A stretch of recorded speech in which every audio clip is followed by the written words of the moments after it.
Hello and welcome into LFC Transfer Room. It is your match build-up for the Liverpool Wolves game tomorrow. Joined by Neil, William and Kev. Start with you first, Neil. How are you tonight?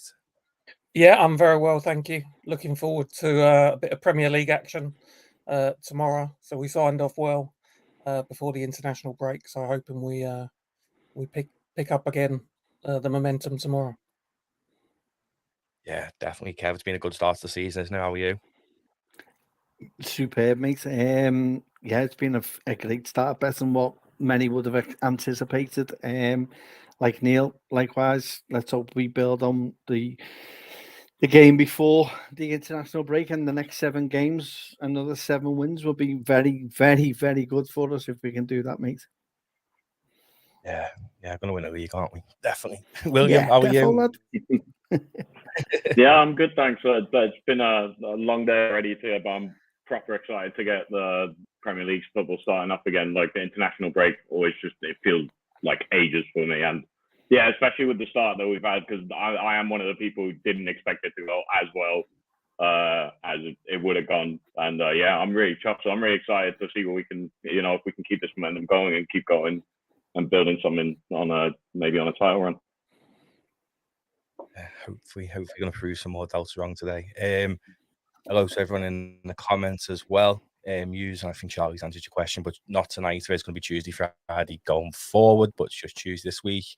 Hello to Michael, Jen, Kev TV again. Use again. Everyone, hello, hey, we all in the comments. But we'll start the stream really with the build-up for tomorrow around Neil. Trent. He won't be in the starting 11 or even on the bench. I think many of us expected that. I mean, with him not going to England, maybe some of us might have thought, maybe we'll get some minutes out of him. But it's not that much of a worry, is it, missing Trent when Ibu's back and you can just slot Gomez into that right back position? Yeah, I think that was the key, that Konate is back. Otherwise, we would have thrown Konsa in, I think, and I've got no doubts about him. He's looked good so far.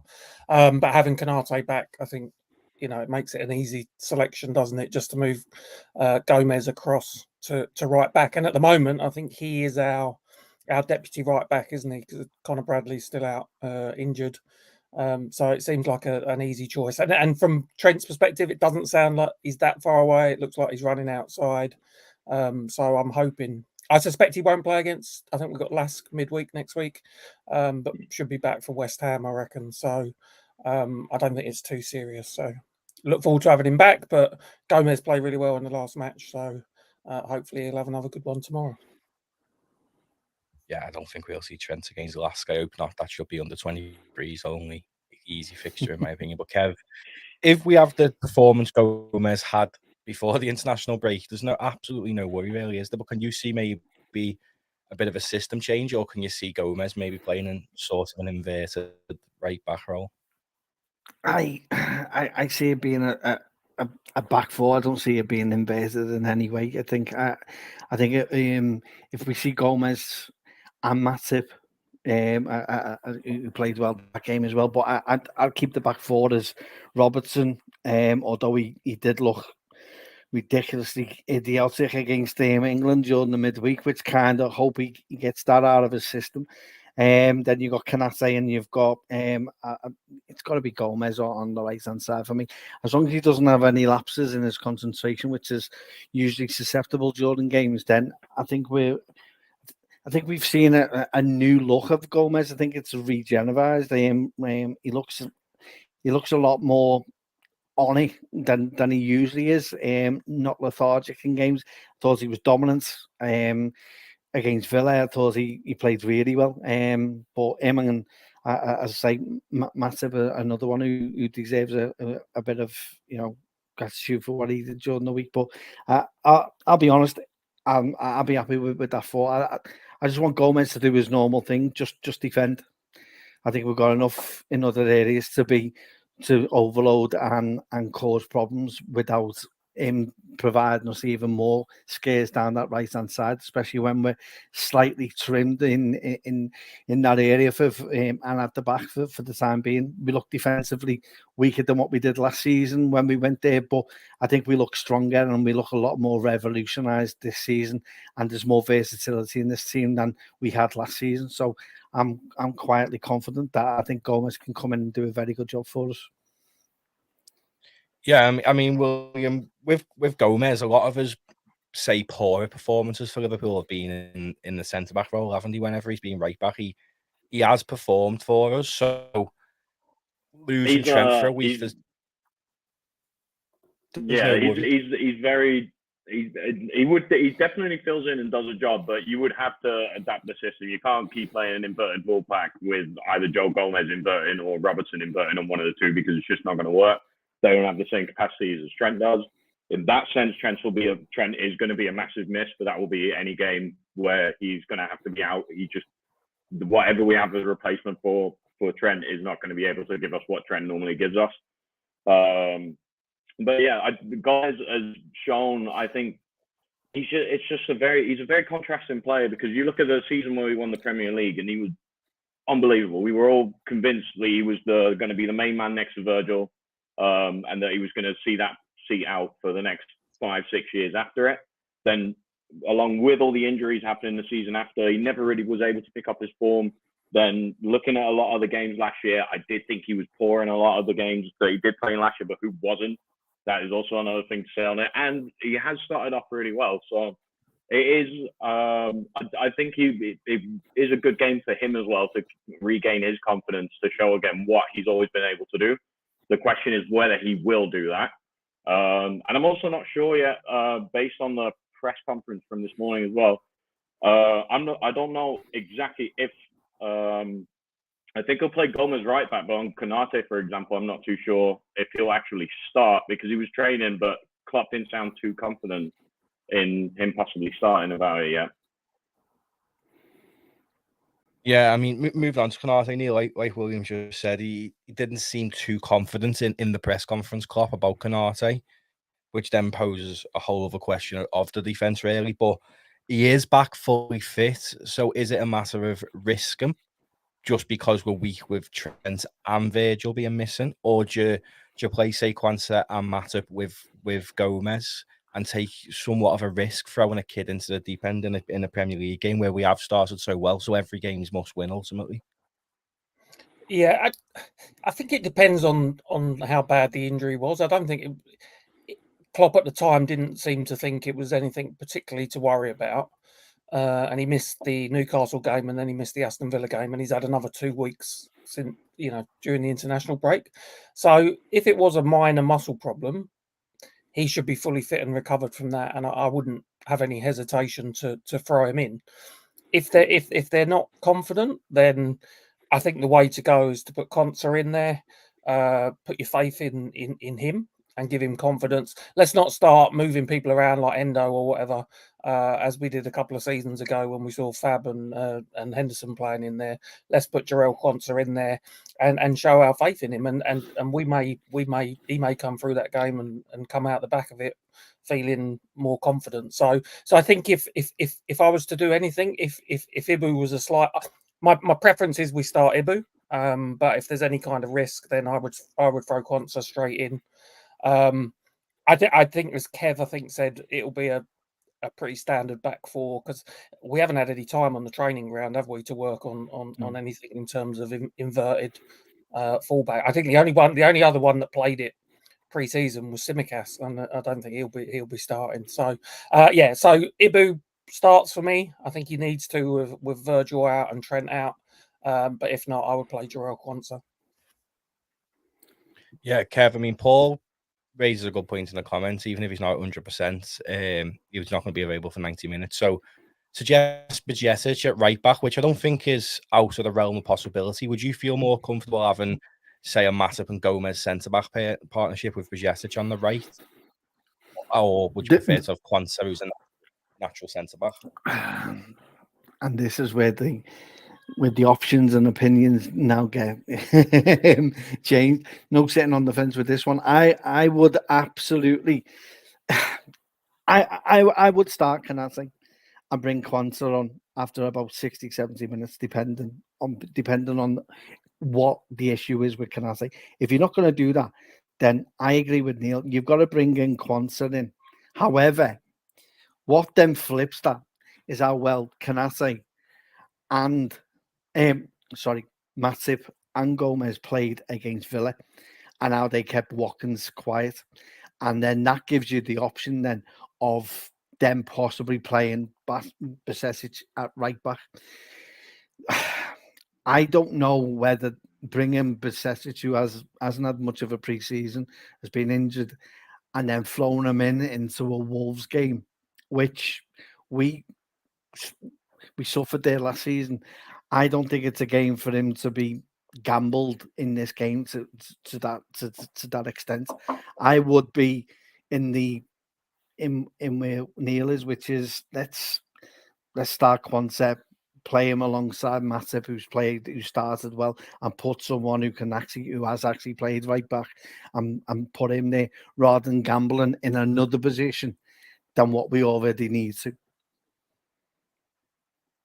Yeah, I mean, William, this might bite me on the arse by saying this, but Fabio Silva should easily be dealt with, but even by an academy prospect, shouldn't he? Because I know no.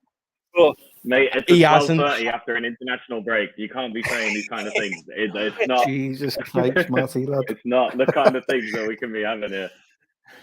To be fair, though, this comment off Stu, and it's not the same for both teams because we've had many more players in international duty than your Wolves. But yeah, William, what do you think? Can a youth defence deal with Fabio Silva, who's got such a high ceiling, but not really? He's going to score tomorrow, and he's going to hate me. No, I do definitely think it is, because I think as well, at one point with the young lads, just like it was with Reece Williams in the 2020-21 season, where you're just going to have to throw them in as well at some point. They're going to have to swim, and they're going to have to show as well that they can keep up with it. So I would also do in the sense. Also, on the question of Bajcetic playing at right back, I would actually rather as well for this game, if we're not playing Trent, that we keep it at a flat back four and really use this game as well to show what our new midfield can also do chance creation-wise, progression-wise with play, because we play so much still through the inverted fullback and through from the other side with Robertson as well being involved. So I would also, for a change, would like to really see how this midfield could really pick that up as well, because that also gives us another level of versatility that we didn't always necessarily have before as well. So I think we can try some things in this game, and if they work off, it can really give us a boost for in the long run for all these games that we've got coming up.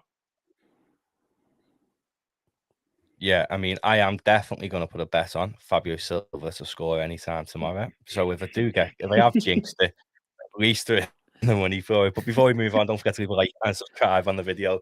It does help us out loads with the algorithm, puts us in more people's sub boxes, etc., etc. You may think it does not, but it does help us loads. There's Charlie in the comments telling you to do it as well. But moving on to Williams just said, Neil, about the midfield, seeing what they can do and stuff. One thing that I picked up on in the Klopp press conference was he wasn't so sure on some of the South American lads even starting this week. Now, we've seen Alexis Mac Allister's picture on the gas and air, just even going to play the game. If the South American lads were to start, does that worry you? I mean, Alisson, I can't see him playing because he didn't play for Brazil. But you've got like Alisson, you've got Mac Allister. There's two key ones you could say if they're out the side. We do look incredibly weak. Yeah, I think Alisson will play. I think as a goalkeeper. And he didn't play for Brazil, as you said. So I think he'll play regardless. I have a feeling that he won't play Mac Allister. I don't think he'll take the risk because he was playing at that high altitude, and as you said, we saw him on the oxygen. So I don't think he'll play. I think he'll play Endo in the six, who looked like he had a fantastic game against Germany in the week.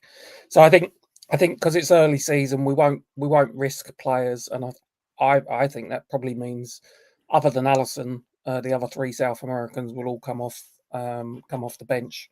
So I think Endo will play in the six rather than Maka.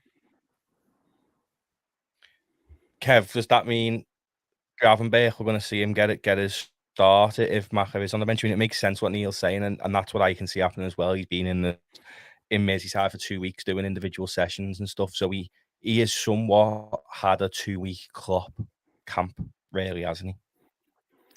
I think that's the reason why he stayed. I think he's been given a quiet word just before he signed, and just said, look, you're going to be playing in these games, especially just after the international break. I'd advise, if you can, to try and stay in and say that you want to put down the place. That's me playing conspiracy theories, and I can see Neil laughing his head off at me when I suggest that. That's I wouldn't be surprised if something was mentioned to him, and I think it was. I think it's beneficial to us and for him to get back, because let's have it right, he hasn't played all that much game time at Bayern, and he's now, and if he wants to get the ground running, what a best way to do it with a 2-week window where it's quiet. You'll have one-to-one personal training to bring you up to speed. It makes perfect sense for me, and I do think he starts as well tomorrow. I mean, William, if Gravenberch was to start, which I'd say is pretty much nailed on after Klopp's comments on the South American lads. I don't think he will. I think he'll start Curtis, to be fair. Do you? I think he'll start Curtis, Endo, and Dominic. Yeah, because I think even though with all the time, because the thing is, with a lot of players, it does normally happen where Klopp also does give him a little bit of the bedding period. Now, of course, because we've had so many new signings for the midfield, it might not be the case, but I think it might be more related to the fact that he hasn't played so much football as well in the last year.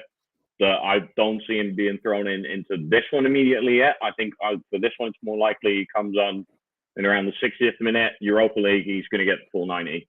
And then from there on out, I think they're going to keep building it on. Because I think right now as well, especially with also Trent being out, some of the South American lads being out, I think Klopp will want to start the game with players that he knows already. That, for example, Curtis, who's been there for a while, so I think he will have the preference of starting him to at least kick off the game. Then obviously, if there's some adjustments that need to be made or something's not working, then I think definitely we will see some of Gravenberch, but not as a start immediately, I think.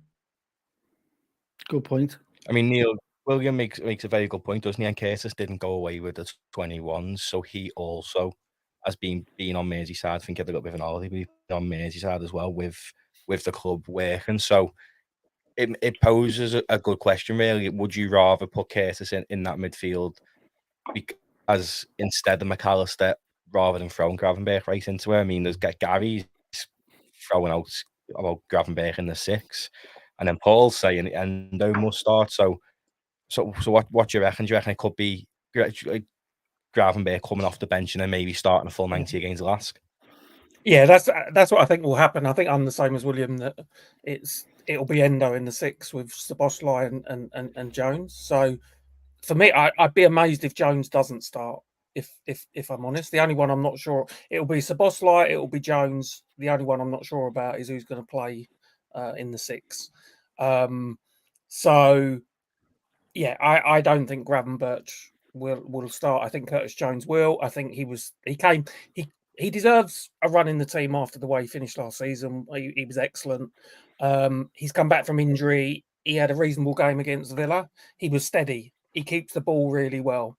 And sometimes in our team, being steady and keeping the ball really well is something that's much needed, and something that Gini Wijnaldum used to do. So I think whilst he's getting his fitness back, being solid but not spectacular is not always a bad thing. And I think given a run of games, we'll start to see him then be more expansive in his play and start to get involved in creating goals and scoring goals. So for me, Curtis Jones will 100% start. I think he should start. It's the 6 that is the only slight doubt for me. Yeah, Muse, I agree with this, but with this one, it's not a jinx if you go and put money on Fabio Silva to score. Then you're going to love me for it. You all know I've done it. But Kev, I'm going to throw this one at you. What about Bajcetic in the 6? Because he's back, he's fit, and he's ready. Again, It would be great if he does. I'd sooner him start in the Europa League game against Last than actually starting in a Premier League game. I think a Premier League game is our priority, and we need to get back into a winning way and a winning mentality.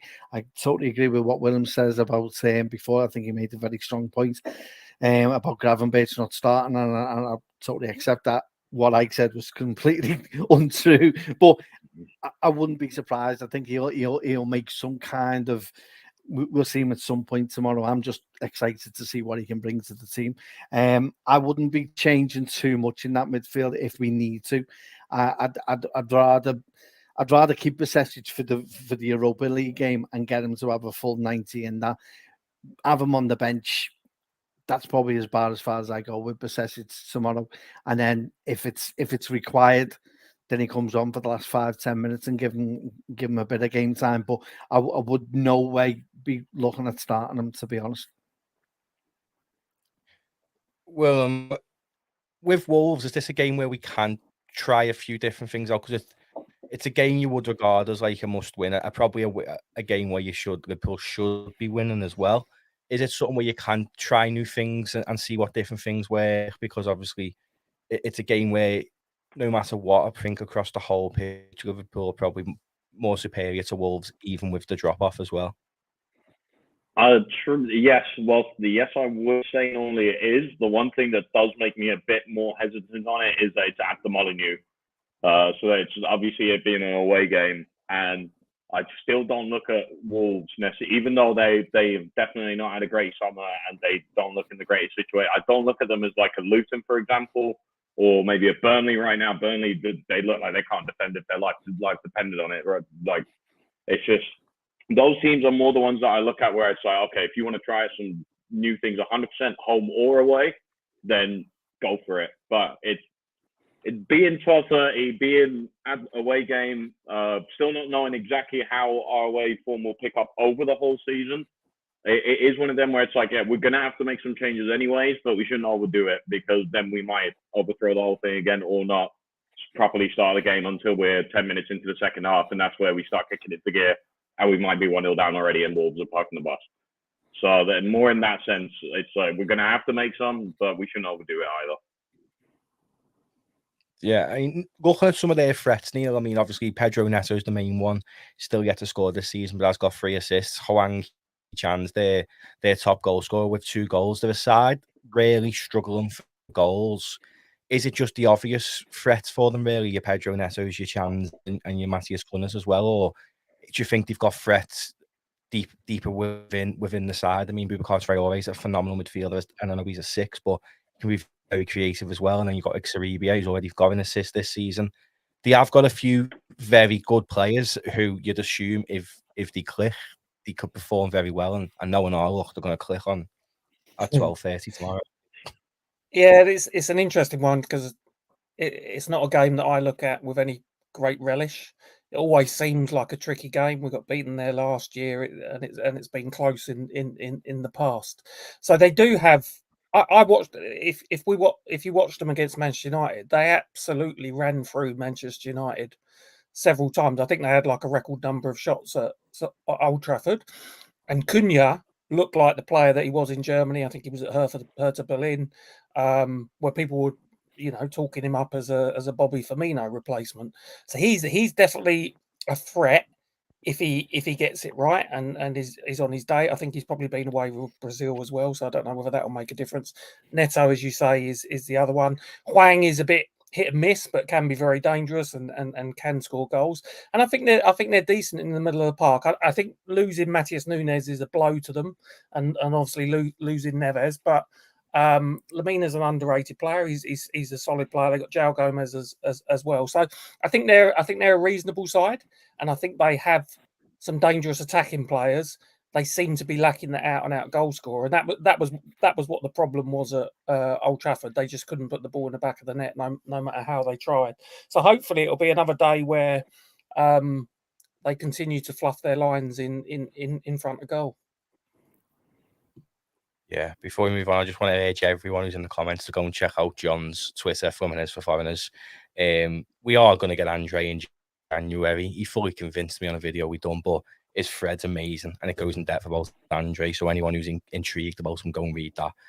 But Kev, Neil pointed on it there that they did struggle to score. I mean, when you look at the forwards, they've all had an array of shots. Probably, I think it's close to 40 between just the forwards alone, not including midfielders. They're one of the highest shot attempted teams in the Premier League so far this year.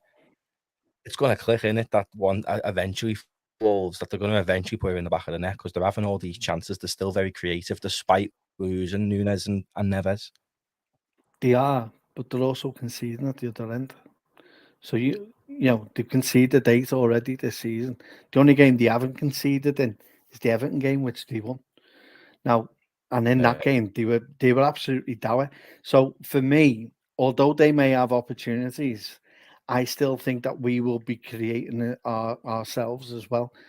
That's why I would go with a flat back four tomorrow, based on the sole basis that as long as you've got a defensive solid back four and a team that can actually defend, then and you're not making too many changes that are required. I do think that and I think what I saw against Villa as well, I thought our game management was probably back to where it needed to be. I'm not saying that's going to come, but that's going to continue out Molyneux, but it bodes well that we actually know how to manage and contain games and know how to win them. I think we will. I think we'll create more chances tomorrow as well. So I think it could be an end-to-end game. It'll be dependent on the team that can defend better. And at the minute, I'd say I'd put us higher than them at doing that. I think they lack in defensive minded than what we do. So for me, it's going to be an intriguing game as always against Wolves. And it although it always will be tricky for me because it's to the 12:30 conundrum as well that's getting thrown into it as well. It's away from home, as the lads have said, so it doesn't bode well. But then you look at the form of the team, although they're creating chances, and I agree with what you say that someday it will click. You're hoping it's not tomorrow, but they are conceding a considerable amount of goals. The last home game, they conceded 4 against Brighton. Do you know what I mean? So and people say, well, that's only the second game of the season, but it still shows the weaknesses that are there and the opportunities that sides can get at. And I think the way we are going forward, I don't think there's a better attacking side in the league than us at the minute. Yeah, I mean, William, Kev makes a very good point. They are very, very weak defensively. And Liverpool have probably got one of the strongest attacking lines in the league, bar City. So by that logic, no matter who we start tomorrow, or even up front with the arguments of Nunez, Gakpo, etc., we should expect to see Liverpool bang a few goals, shouldn't we? Because although we may have Virgil missing, Trent missing, we've got problems in the 6, whatever, going forward, we're stocked, we're ready, and every single player is fit and raring to go. Yeah, 100%. I mean, I'm quite interested to see who he will start in the end because, not my question. I think he'll start both Jota and Gakpo, but my question is more going to be who's he going to play on the wing and who's he going to play centrally? Because I would at least hope that he does play Gakpo centrally because I feel like Gakpo had to either play in midfield or come on as a sub and have to do all the dirty work, and he hasn't really been able to kind of show his best yet, or at least what we've seen in the bits from last season where he played that position to really have a go at it. Plus, I think it's also handy, even if Nunez can start, so maybe because of the long travel and because of Bielsa saying he had a slight muscular issue, to leave him on the bench, and if worst case scenario, we can use him as the impact sub because, I mean, he might be wearing number 9 now, but he's still channeling that 27 from Divock Origi in Everton's Newcastle, so I'm all for him also being used for that. And again, though, the one thing that does make me think of it again, because we've had Diaz starting, now we've had Nunez starting. Obviously, Diaz has pretty much, if I'm not mistaken, he started every game on the left wing as well. So I think the other thing as well that comes with it is if we're making too many changes, are we then going to kind of leave ourselves in a bit of a detriment where not everything's going to click immediately into the game, and we make it a bit unnecessarily difficult for ourselves?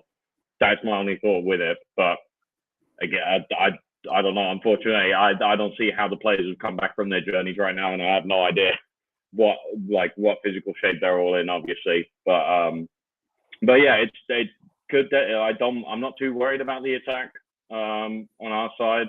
I am still worried about the defense, though, but that's more because again, don't know if Konate is going to start. For all we know, he doesn't start tomorrow, and then we do have a back line of Gomez, Kwanzaa, Matip, and Robertson. And if we also have Robertson sprinting up all the time whilst Matip's playing on the left, with also not a lot of pace behind, then we can also, we could also be looking at this game tomorrow in a much different way if we're going to get hit on the counter a couple of times. So it can go either way. It's a very politically correct answer, I'm also giving, I'm realizing. But yeah, it is kind of, again, I just don't want to underestimate him more because the circumstances historically don't favour us. But I do have confidence that we will get the result out. But it's more, I just see it more being a scrappy game for us. There's a few people in the comments as well talking about the defence being appalling. I really hope we get a clean sheet tomorrow, just to silence some people, because Neil, the defence isn't that bad, is it? Yeah, we're missing our captain Van Dijk. Yeah, Trent's injured, but I know we probably did need a centre back this summer. But even if we brought a centre back in, it was they're only covering Van Dijk now, and wouldn't be bedded in as efficiently. So missing two players when we've still got Gomez, who, in my opinion, you're only as good as your last game in football, was phenomenal last time out. So we are the drop-off's not that bad, is it? No, and I think everyone expected us to concede against a pretty lively Villa side, and we did ride our luck a couple of times, but we come out of that game with a clean sheet with the two starting centre backs out of the team. So I don't have too much concern about the drop off. And I think when you look defensively, you have to look at two things. One is the individuals that actually make up the defensive unit. And I'm fine with more or less with the options that we've got. I'd probably like another centre half, as you say, to play on the left hand side and cover for Virgil. But it's also the structure of the team that's really important to the defence. And I think last season the defence got overexposed because we were struggling in midfield. We seem to have a little bit more structure in the team at the moment. I do think Wolves could be tricky if we go all out expansive play, which is why I'd like to see more of a disciplined kind of midfield with Endo and Curtis Jones in there. So yeah, I also hope we get a clean sheet, because that'd be great for the confidence of what would be a makeshift back four. But I think a lot of it will also depend on what's in front of them as well. Yeah, Kev, looking ahead then to the attacking line, who just starts? Do you give, because for me, a game against Wolves where the defence, you've got like Dawson and that in it. Darwin Nunez running a Craig Dawson stuff fills me with so much hope and stuff. I know he got brought off a half time for Uruguay, but I think that might have been at the request of Liverpool, really. Surely starting him in a game like this where he could get a few goals is only going to help us along the line with his confidence and stuff. Absolutely. I'd also be looking at playing Gakpo as well, and playing him. I don't know how you do it, but I'd like him to be in the just behind Nunez at the tip of the midfield, more like a 10 in a sense, and then have Nunez and Salah playing as a two up front if possible. It's that's how I would like Gakpo. I think Gakpo playing in the middle needs to be where he needs to be, not on the right hand side or the left hand side for me. I'd even be starting Jota as well, possibly tomorrow. I've Jota, Nunez, and Salah playing up front tomorrow. Depending, and that's only based on the South Americans coming back. Do you know what I mean? And how long it's taken them to get back. I don't know if Diaz was part of on the flight with Mac Allister and that, but the fact that Klopp said he hasn't spoken to any of them in the last 24 hours tends to think that majority of them will be starting off the bench tomorrow. So for me, I think it would have to be that. I think Nunez, he is chaotic and he needs to be playing tomorrow. I can see him scoring quite a few tomorrow. He started the season, the goals he scored against Newcastle kind of give me goosebumps because it kind of gave me a little remnants of what he did against us with it when he was playing at Benfica. He looks like a lad who's found a way of found his level and has found a way of playing in this team, and I absolutely would love that to happen. And tomorrow, what he starts, he has to start for me. Do you know what I mean? He's second on the third if he's behind Ali and Salah for me tomorrow to be starting tomorrow for me. Kev makes a good point, doesn't he, William?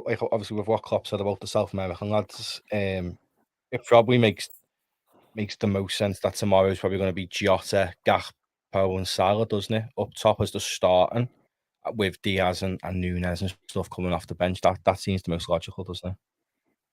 Yeah, it does. I do agree with Kev though that if he's fit and he's available, I would definitely start Darwin as well, because I do think Nunez, like, at least for me, especially since, well, I was even saying it before the Newcastle game that I really wanted to see him start base as well. And the difference of looking at him even at preseason as well, I just thought he was coming in different into the season. I really, I also really felt that he was going to pick things up, and he seems to be doing that as well. So, in my opinion, I would prefer to start him as well, because I do think out of the forwards we have that can play centrally, he by far and away is the highest ceiling and potential to go on to, like, to be absolutely world-class and chaotic in his style. But it just depends on the fitness, and more also due to the travel. That's also what I said before. I think it's just more likely that Jota and Gakpo end up starting, but my preference would definitely be Nunez. Yeah, I mean, Kev, you just saying you want a 4-1-5 FIFA lineup, but I completely agree. Why not? Why not? South America have done it. Neil, I mean, if I'm not a massive lover of Diogo Jota starting, I think he's much better for us off the bench. But if we was to start tomorrow with Jota, Gakpo, and Salah, can you expect a few goals even in the first half? Because obviously, Jota, for me, is probably one of our best in the box finishers, probably one of the best in the box finishers in the league, but only when he comes off the bench, which is mad. I like Jota. In fact, he was crap off the bench against Aston Villa. He had an absolute shocker. Yeah. But I think he'll start, and I think he should start. I think he's been on the bench the last two games. He was really good when he came on against Newcastle. Really poor against Aston Villa. So he's the sort of player that he could get 2 goals in the first half tomorrow, and you wouldn't think anything was unusual. So for me, I think Luis Diaz has been excellent, and I think he's excellent for 60 minutes. But tomorrow it may be a case of just reversing it and starting Jota from the left against his old team as well. I think he did score at Molineux 2 years ago. He'll want to score against them again. And if it's not working, then we've got great options on the bench to change it. So I can see him going with Jota, and I can see the logic behind it. Yeah, I mean, for me, like, Jota as well is. Sorry about that. No, go on, carry on. No, like, I was just gonna say as well on the Jota thing. For Jota, for me, it's not as much with him starting or coming off the bench. What I've really kind of realized with him is he's a confidence player. So I would actually, more based on the fact that in his last game out for Portugal as well, even though it's against Luxembourg, he scored twice, got the assist, did a lot with the minimal touches. Actually, based on that form, I think he has more of an argument as well to start along with the others traveling so late and everything. And I do think it would be a good moment now for him to start, because as we've seen with many games, there's some games where every pass he gives, every shot he puts off, every touch he takes is amazing. And there's other games where he can't seem to even properly touch a ball. And that's just also, often you can kind of see that in his body language as well. Like, he starts slumping a bit, like not as in like overly slumping where you can really clearly see that like, a player's getting frustrated, but it's just his body language gives off a bit like, I'm not feeling it too much. And when he's on it, like you said, he's probably one of our best finishers in the box. He's lethal. He's super dangerous. So, yeah, based on the form and with what he's done recently, I would actually start Jota for that reason as well. Yeah, Kev, Muse says, I just want to bring this comment up, Jota's going to be king of the Europa League. This is something I genuinely 100% agree with. I wouldn't rule out Jota being top goal scorer in the Europa League this year because he may find a lot of his starts to be in that, mightn't he? Yeah, definitely. And I wouldn't be too far to say that Ben Doak will probably get the most assists as well. Because especially in the group stages, I've said it before on here, I will be playing. It's probably the only time that Klopp can turn around to his fringe players and say, "I can give you European football," and this is the only season I'll be able to do that, and that's something that is beneficial to ourselves. You can't gamble it in the Champions League as much as what you can with the Europa. Let's be honest, I'm not looking forward to Thursday nights at Anfield in the group stages. I'll be honest with you, but it's a bit like the League Cup. It's a love-hate relationship we have. We hate it, but then when we get the chance and opportunity to get to finals, we're all over it, and we absolutely adore it. So I think there's no reason why we need to be playing our starting 11 in any of the away games. As such, I think we should reserve them for any games, or if the group looks as though it's getting away from us, then we start playing our main 11. But I can see Jota getting quite a few, and I can see other players getting a few games. And the benefit of that for me is that again gives you the game time, so that when these players do come on, they're not looking for that game game time that's required. They're up to speed, and they come in, and the downgrade to what would normally be to them is not necessarily as big of a gap because they've had the game time and they've got the confidence to come into the team. So for me, I'm all over the fact that this is an opportunity for the fringe players, the likes of Quincy, getting his game time as a centre back, see how he does. And why not? Just go with that. We don't need to be playing Virgil van Dijk in those games whatsoever. We don't need to be playing the likes of Alisson in those games. Squad rotation, perfect for it. And the early rounds, you can do that. And it's going to be beneficial for us this season. And I'm excited because you're going to see the likes of Besetic getting his game time and coming up to speed. And can you imagine what Ben Doak's going to be like? In that Europa League, It's going to look like Lionel Messi. And then when he comes on for the last 10 minutes in games, he's going to be amazing in the Premier League games. It's perfect squad rotation. That's you can only do when you're in the Europa League or a Conference League. Yeah, I mean, I'd agree with Muse here, to be honest, wouldn't you? That's probably going to be our go-to front three in Europa League. Absolutely. Which does excite me. Ben Doak's unbelievable. Arthur, I hope we do be 7th for you this season. I've got a lot of love for Leeds. You should never went down. It should have been that blue crap on the other side, the Merseyside. He went down, but got a lot of love for you. So hopefully we absolutely annihilate them for you this year.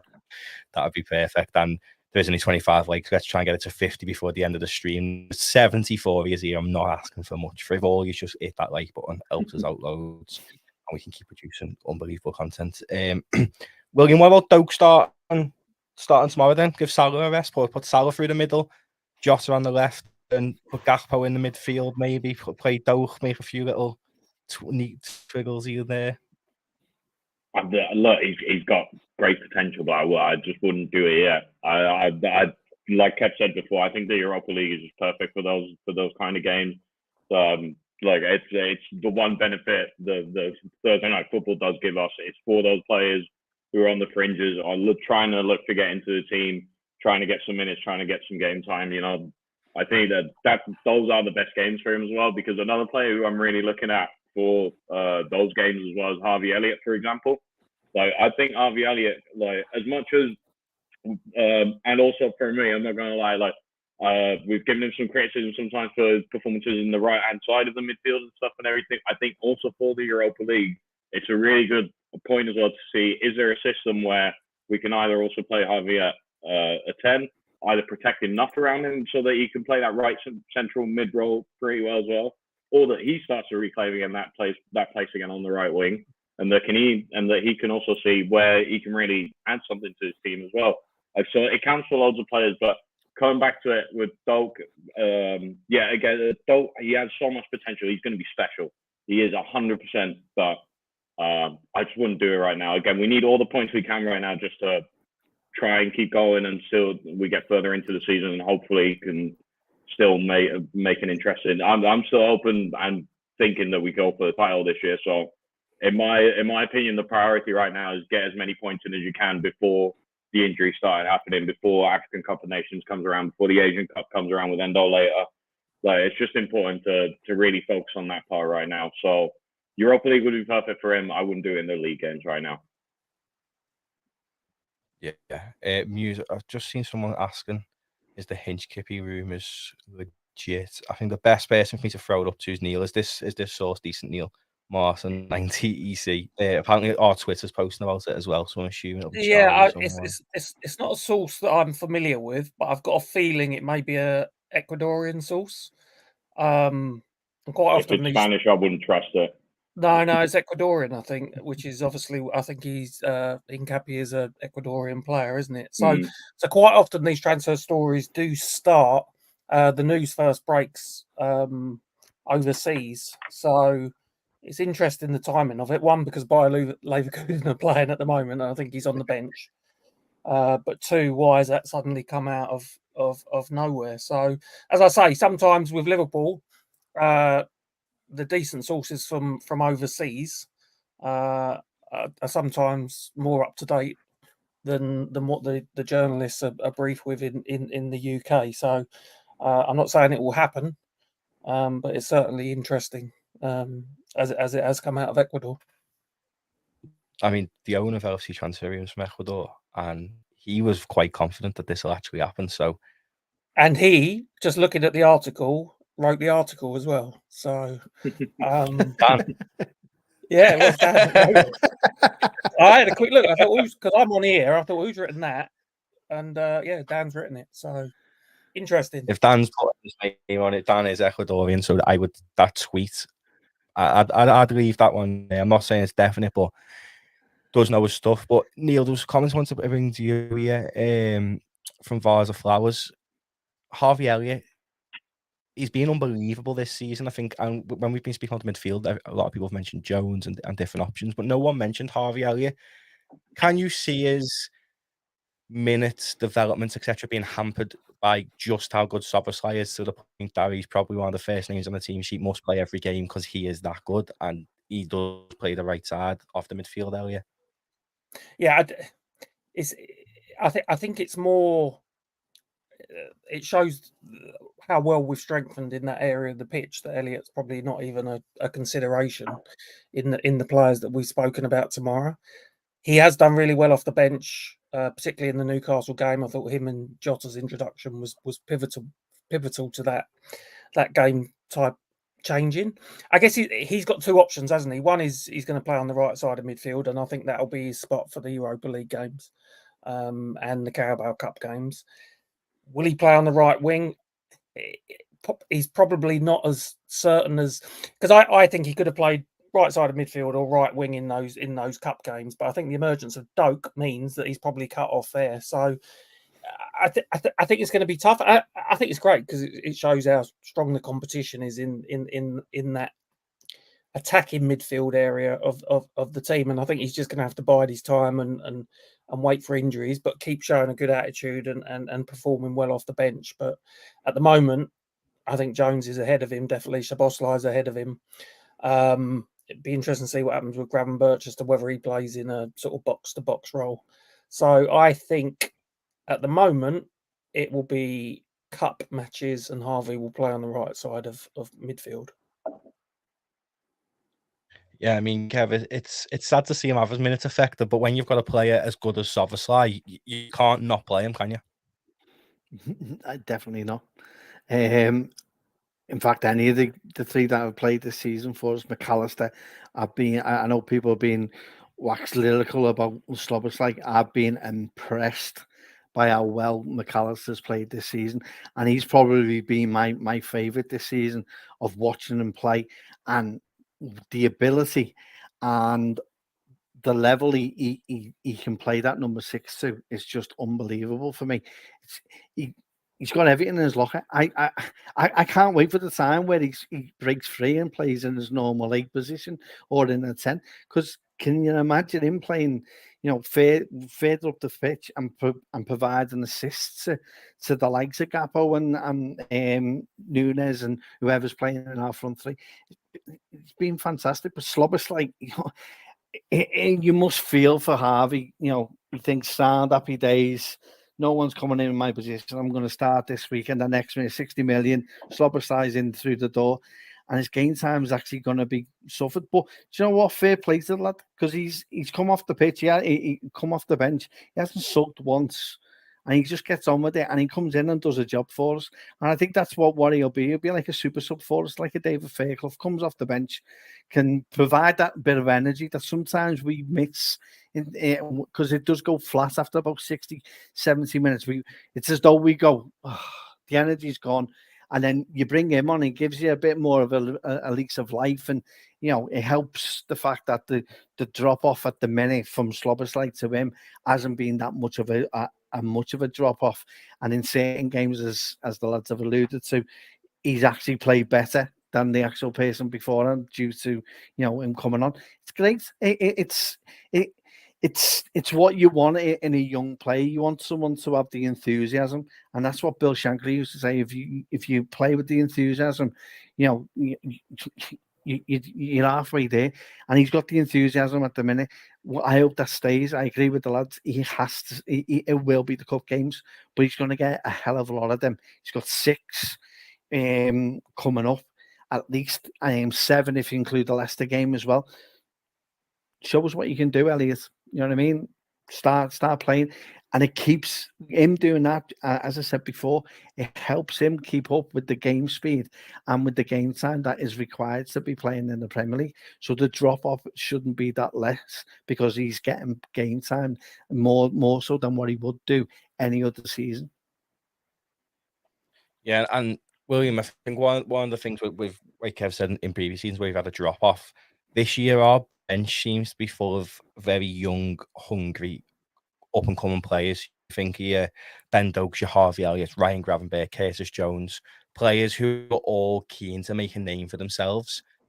That surely is going to give them them extra percentages when they do come in off the bench to be like, right, let's go and prove why I should be starting and not you. No, of course, 100%. I mean, it's super important for them, because obviously they want to fight for their place. I think also for Klopp, it's very important that the players show that hunger, because as we know, he wants players around the 100% focused on Liverpool, on the team, trying to get them as far as well, and not necessarily moan about, look, unless you're one of the big stars, Ali, Salah, Van Dijk, our main guys, then yeah, of course, then you can always make a claim to starting and not being benched. But they won't moan about Elliot won't moan about any of his game time. He will always, by the way, the one thing I will also give to Harvey Elliott, always gives 100%. He runs for everything. Like, yeah, okay, he might fall short sometimes, but at least he made the run. He goes for it every time. Like, there's things you can't fault him. And honestly, as long as they stick to that mentality, they can't do much wrong in the end, because they're all footballers. Okay, if we don't win the game, but they've just given it all, I don't think a lot of us are going to be annoyed. Obviously, there will be things that can be improved, but the important thing is at least is that they're not slacking, and that they're maintaining that level of at least wanting to chase a first team spot and really wanting to be a Liverpool player in the long run. Yeah. Before we move on to predictions, don't forget to hit that like and subscribe button. I'm told there is 28 on the video. Let's try and get it to 30. It means there's 67 of you here, so I should say let's get it to 67, but we'll just do 30. If 2 more people like it, it'll mean a lot to us. Now it's time to move on to Kev's favourite part of match previews, which is match predictions. Kev hates them. Start with you, Neil. Give us what you think will be your, say, key changes in the side and score prediction. So I think it'll be Gomez at right back. I think Ibu will play.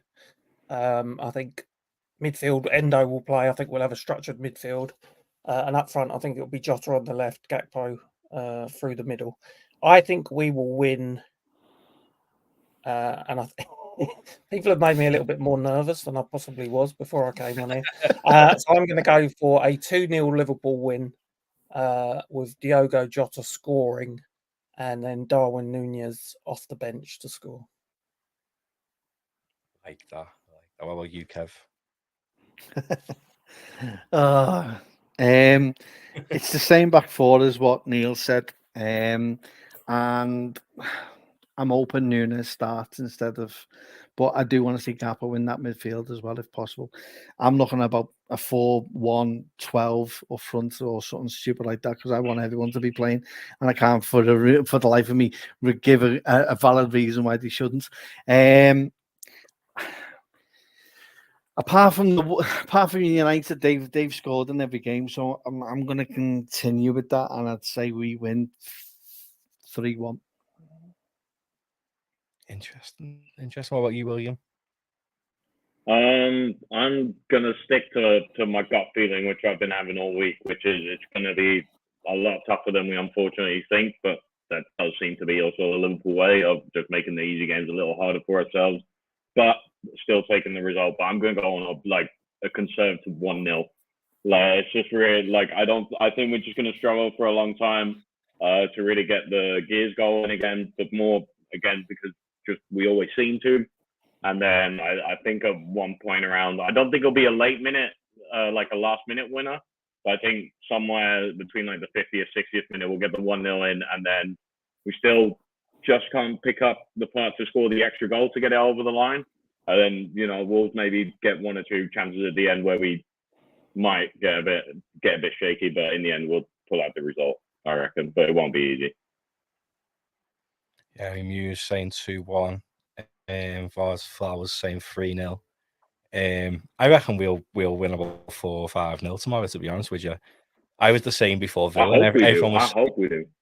Before Villa, everyone was going, "Oh, they're so good going forward, the this and that." I was like, "Nah, 4-0," and it happened. So I'm just going to stick to it all season. 3-4-0. It's going to be one of them. But before we go, Paul's put a comment in that I want to get everyone's. John saying 3-1. Wolves did win 3-0 last season, so you might be right.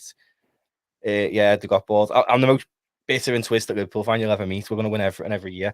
But before we go, I want to put this down because this is quite an interesting topic. To be fair, to end on. Start with you, Neil. If we were to get a penalty, assuming all three of these are on the pitch, who do you put on it? Because I know Salah converted the rebound on his last pen, but he's missed a lot of penalties for Liverpool as of late. Szoboszlai is unreal at them. Mac Allister's unreal at them.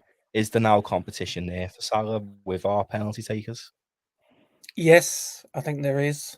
I was thinking about this the other day. I'd probably give him one more. I think he's looking like a nervous penalty taker. And where he's, you know, when he had a good run of scoring, he was hitting the corners. He now seems to be just trying to blast it down the middle. And I think he's doing that because he's not feeling confident. So I'd keep him on them, and I'd encourage him, and I'd say, look, start looking for the corners, because he missed one at Bournemouth, didn't he, when we were 1-0 down, where he went for the top corner and it just flew past. Then he hit the post against Arsenal, and I think it has dented his confidence. So I'd be speaking to him, say, you're still the penalty taker, but I'd like to see a bit more than you blasting the ball down the middle. So I'd give him one more, and then I'd think about changing it, and I'd probably go to Mac Allister. What about you, Kev? I think you could pose the same question for free kicks as well. But maybe that's for another stream. I'm totally with Neil with this one. I think at the minute, and because he scored, even though he came back off a rebound, I still think the ball's in Salah's hands and will be until he misses. And then I'll be giving it to Szoboszlai. He's very cocky. Just to jazz it up a bit. It's the pace, though, isn't it? It's the pace he puts in, and the arrogance, and well, you call it arrogance. It's more confidence, confident player, and you know, you look at his free kicks as well. He should be on everything, lad. Yeah, I think Szoboszlai will score a free kick tomorrow, and I think this might be what makes the coaching side maybe put Szoboszlai on them, because Trent doesn't score a vast deal of free kicks. To be fair, he's good at free kicks, but he doesn't score unreal amounts. And I do think this is Szoboszlai's chance really to make a point. What about you, William? Who would you have on pens? Me myself, I agree with Kev. Szoboszlai. I do like Mac Allister. I'd have Mac Allister, to be fair. More because I'm worried about Szoboszlai just hitting it on that one corner there. At one point, that is going to bite him back in the arse. And, well, kind of similar to what Kev was saying before about everyone singing Szoboszlai's praise, but Mac Allister's been so impressive and so good as well.